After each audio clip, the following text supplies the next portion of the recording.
some of these families, the Wessels, big family in our lives in terms of leading us to Christ, invited us to come to church, and it was a dinner.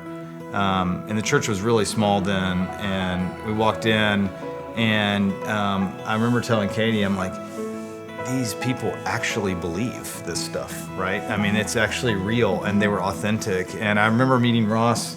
I think they probably had some tzatziki's they were serving, and I said, hey, I'm Will Taylor. And he said, hey, man, I've been praying for you for like 6 months. And I just never forget that moment, because I could tell that I mattered to the community beyond just the people that I was in community with, that there was a church and there were people behind the scenes actually praying for me and for my wife and our salvation. And that meant the world to me. It still does today.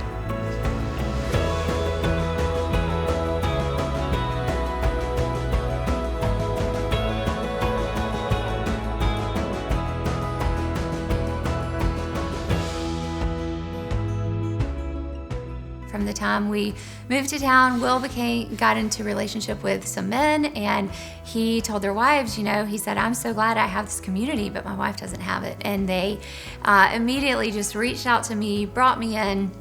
They're the first people I had ever met who were transparent and truly following Jesus.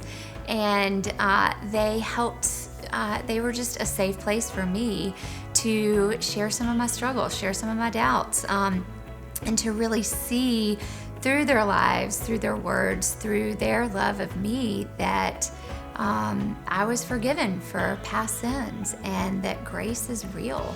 And it became personal to me through studying the Word. So people made room for us. They welcomed us. They welcomed us first into their homes and then into the church, and they continue to pour into us, and we encourage each other. It's been sweet because over the years we've had a time to also pour back into them and just grow alongside one another, raise kids together, raise kids who love the Lord. 2 of our kids have been baptized at Rivertree, and we just feel like we're surrounded by a community of people who love us, who show us a lot of grace, who can always point us back to Jesus and are just there. We've had good times, we've had hard times, and we're thankful for the people.